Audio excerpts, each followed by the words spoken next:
राम जी और शंकर जी का युद्ध बात उन दिनों की है जब श्रीराम का अश्वमेध यज्ञ चल रहा था। श्रीराम के अनुज शत्रुघ्न के नेतृत्व में असंख्य वीरों की सेना सारे प्रदेश को विजित करती जा रही थी। यज्ञ का अश्व प्रदेश प्रदेश जा रहा था। इस क्रम में कई राजाओं के द्वारा यज्ञ का घोड़ा पकड़ा गया, लेकिन अयोध्या की सेना के आगे उन्हें झुकना पड़ा। शत्रुघ्न के अलावा सेना में हनुमान, सुग्रीव और भरत पुत्र पुष्कल सहित कई महारथी उपस्थित थे, जिन्हें जीतना देवताओं के लिए भी संभव नहीं था।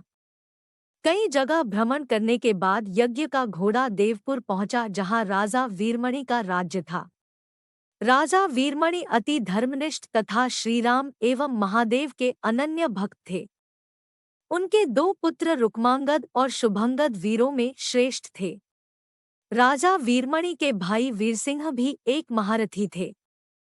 राजा वीरमणि ने भगवान शंकर की तपस्या कर उन्हें प्रसन्न किया था और महादेव ने उन्हें उनकी और उनके पूरे राज्य की रक्षा का वरदान दिया था।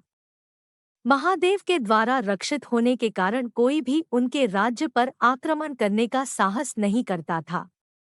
जब अश्व उनके राज्य में पहुंचा तो राजा वीरमणि के पुत्र रुक्मांगद ने उसे बंदी बना लिया और अयोध्या के सैनिकों से कहा कि यज्ञ का घोड़ा उनके पास है, इसलिए वे जाकर शत्रुघ्न से कहें कि विधिवत युद्ध कर वो अपना अश्व छुड़ा ले। जब रुक्मांगद ने ये सूचना अपने पिता को दी तो वो बड़े चिंतित हुए और अपने पुत्र से कहा कि अनजाने में तुमने श्रीराम के यज्ञ का घोड़ा पकड़ लिया है। श्रीराम हमारे मित्र हैं और उनसे शत्रुता करने का कोई औचित्य नहीं है, इसलिए तुम यज्ञ का घोड़ा वापस लौटा आओ। इस पर रुक्मांगद ने कहा कि हे पिताश्री, मैंने तो उन्हें युद्ध की चुनौती भी दे दी है, आथा अब उन्हें बिना युद्ध के अश्व लौटना हमारा और उनका दोनों का अपमान होगा। अब तो जो हो गया है उसे बदला नहीं जा सकता, इसलिए आप मुझे युद्ध की आज्ञा दें। पुत्र की बात सुनकर वीरमणि ने उसे सेना सुसज्जित करने की आज्ञा दे दी। राजा वीरमणि अपने भाई वीरसिंह और अपने दोनों पुत्र रुक्मांगद और शुभांगद के साथ विशाल सेना लेकर युद्ध क्षेत्र में आ गए। इधर जब शत्रुघ्न को सूचना मिली कि उनके यज्ञ का घोड़ा बंदी बना लिया गया है, तो वो बहुत क्रोधित हुए एवं अपनी पूरी सेना के साथ युद्ध के लिए युद्ध क्षेत्र में आ गए। उन्होंने पूछा कि उनकी सेना से कौन अश्व को छुड़ाएगा, तो भरत पुत्र पुष्कल ने कहा कि तातश्री, आप चिंता न करें। आपके आशीर्वाद और श्रीराम के प्रताप से मैं आज ही इन सभी योद्धाओं को मारकर अश्व को मुक्त करता हूँ। वे दोनों इस प्रकार बात कर रहे थे कि पवनसुत हनुमान ने कहा कि राजा वीरमणि के राज्य पर आक्रमण करना स्वयं परमपिता ब्रह्मा के लिए भी कठिन है, क्योंकि ये नगरी महाकाल द्वारा रक्षित है। अतः उचित यही होगा कि पहले हमें बातचीत द्वारा राजा वीरमणि को समझाना चाहिए, और अगर हम न समझा पाए तो हमें श्रीराम को सूचित करना चाहिए। राजा वीरमणि श्रीराम का बहुत आदर करते हैं, इसलिए वे उनकी बात नहीं टाल पाएंगे। हनुमान की बात सुनकर श्री शत्रुघ्न बोले कि हमारे रहते अगर श्रीराम को युद्ध भूमि में आना पड़े, ये हमारे लिए अत्यंत लज्जा की बात है। अब जो भी हो हमें युद्ध तो करना ही पड़ेगा। ये कहकर वे सेना सहित युद्धभूमि में पहुंच गए। भयानक युद्ध छिड़ गया। भरत पुत्र पुष्कल सीधा जाकर राजा वीरमणि से भिड़ गया। दोनों अतुलनीय वीर थे। वे दोनों तरह तरह के शस्त्रों का प्रयोग करते हुए युद्ध करने लगे। हनुमान राजा वीरमणि के भाई महापराक्रमी वीरसिंह से युद्ध करने लगे। रुक्मांगद और शुभांगद ने शत्रुघ्न पर धावा बोल दिया। पुष्कल और वीरमणि में बड़ा घमासान युद्ध हुआ। अंत में पुष्कल ने वीरमणि पर 8 नाराज बाणों से वार किया। इस वार को राजा वीरमणि सह नहीं पाए और मूर्छित होकर अपने रथ पर गिर पड़े। वीरसिंह ने हनुमान पर कई अस्त्रों का प्रयोग किया, पर उन्हें कोई हानि न पहुंचा सके। हनुमान ने एक विकट पेड़ से वीरसिंह पर वार किया, इससे वीरसिंह रक्तवमन करते हुए मूर्छित हो गए। उधर श्री शत्रुघ्न और राजा वीरमणि के पुत्रों में असाधारण युद्ध चल रहा था। अंत में कोई चारा न देखकर शत्रुघ्न ने दोनों भाइयों को नागपाश में बांध लिया। अपनी विजय देखकर शत्रुघ्न की सेना के सभी वीर सिंहनाद करने लगे। उधर राजा वीरमणि की मूर्छा दूर हुई तो उन्होंने देखा कि उनकी सेना हार के कगार पर है। ये देखकर उन्होंने भगवान रुद्र का स्मरण किया। महादेव ने अपने भक्त को मुसीबत में जानकर वीरभद्र के नेतृत्व में नंदी, भृंगी सहित सारे गणों को युद्ध क्षेत्र में भेज दिया। महाकाल के सारे अनुचर उनकी जय जयकार करते हुए अयोध्या की सेना पर टूट पड़े। शत्रुघ्न, हनुमान और सारे लोगों को लगा कि जैसे प्रलय आ गया हो। जब उन्होंने भयानक मुख वाले रुद्रावतार वीरभद्र, नंदी, भृंगी सहित महादेव की सेना देखी तो सारे सैनिक भय से कांप उठे। शत्रुघ्न ने हनुमान से कहा कि जिस वीरभद्र ने बात ही बात में दक्ष प्रजापति का मस्तक काट डाला था और जो तेज और समता में स्वयं महाकाल के समान है, उसे युद्ध में कैसे हराया जा सकता है। ये सुनकर पुष्कल ने कहा कि हे तातश्री, आप दुखी मत हो। अब तो जो भी हो, हमें युद्ध तो करना ही पड़ेगा। ये कहता हुए पुष्कल वीरभद्र से, हनुमान नंदी से और शत्रुघ्न भृंगी से जा भिड़े। पुष्कल ने अपने सारे दिव्यास्त्रों का प्रयोग वीरभद्र पर कर दिया, लेकिन वीरभद्र ने बात ही बात में उसे काट दिया।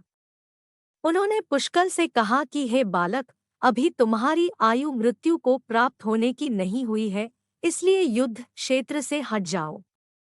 उसी समय पुष्कल ने वीरभद्र पर शक्ति से प्रहार किया जो सीधे उनके मर्मस्थान पर जाकर लगा।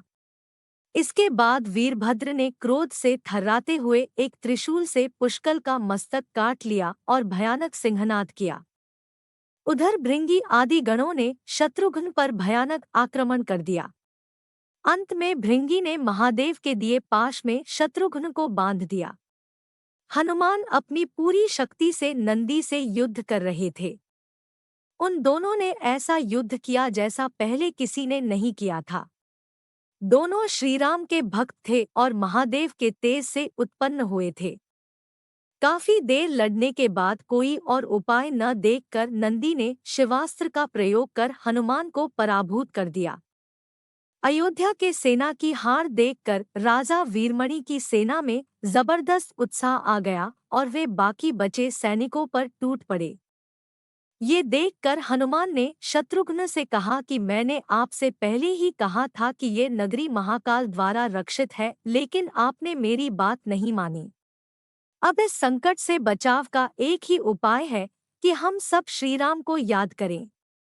ऐसा सुनते ही सारे सैनिक शत्रुघ्न, पुष्कल एवं हनुमान सहित श्रीराम को याद करने लगे। अपने भक्तों की पुकार सुनकर श्रीराम तत्काल ही लक्ष्मण और भरत के साथ वहां आ गए। अपने प्रभु को आया देख सभी हर्षित हो गए एवं सबको ये विश्वास हो गया कि अब हमारी विजय निश्चित है। श्रीराम के आने पर जैसे पूरी सेना में प्राण का संचार हो गया। श्रीराम ने सबसे पहले शत्रुघ्न को मुक्त कराया और उधर लक्ष्मण ने हनुमान को मुक्त करा दिया।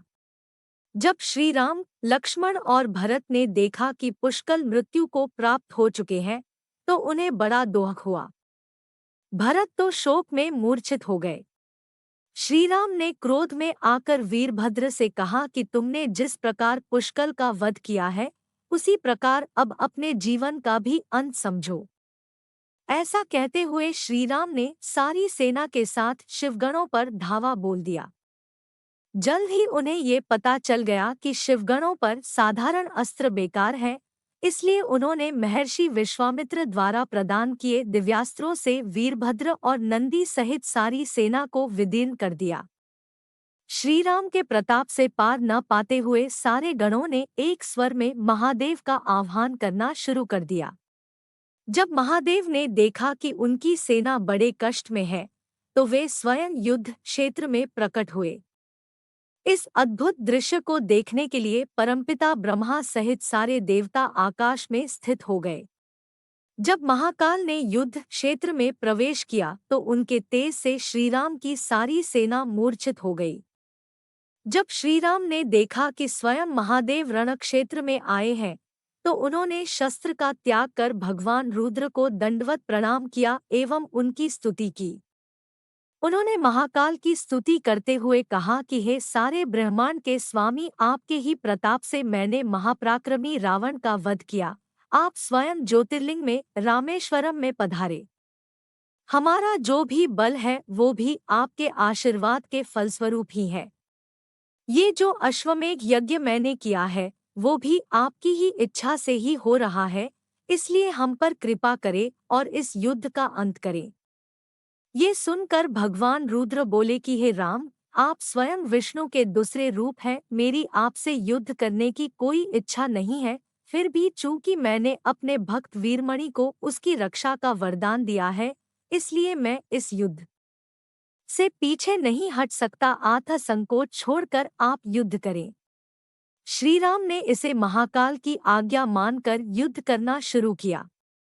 दोनों में महान युद्ध छिड़ गया, जिसे देखने देवता लोग आकाश में स्थित हो गए। श्री राम ने अपने सारे दिव्यास्त्रों का प्रयोग महाकाल पर कर दिया, पर उन्हें संतुष्ट नहीं कर सके। अंत में उन्होंने पाशुपतास्त्र का संधान किया और भगवान शिव से बोले कि हे प्रभु, आपने ही मुझे ये वरदान दिया है कि आपके द्वारा प्रदत्त इस अस्त्र से त्रिलोक में कोई पराजित हुए बिना नहीं रह सकता, इसलिए हे महादेव, आपकी ही आज्ञा और इच्छा से मैं इसका प्रयोग आप पर ही करता हूँ। ये कहते हुए श्रीराम ने वो महान दिव्यास्त्र भगवान शिव पर चला दिया। वो अस्त्र सीधा महादेव के हृदयस्थल में समा गया और भगवान रुद्र इससे संतुष्ट हो गए। उन्होंने प्रसन्नतापूर्वक श्रीराम से कहा कि आपने युद्ध में मुझे संतुष्ट किया है, इसलिए जो इच्छा हो वर मांग ले।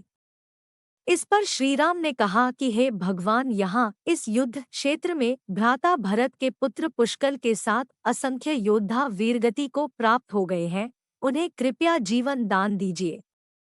महादेव ने मुस्कुराते हुए तथास्तु कहा और पुष्कल समेत दोनों ओर के सारे योद्धाओं को जीवित कर दिया। इसके बाद उनकी आज्ञा से राजा वीरमणि ने यज्ञ का घोड़ा श्रीराम को लौटा दिया और अपना राज्य रुक्मांगद को सौंपकर वे भी शत्रुघ्न के साथ आगे चल दिए।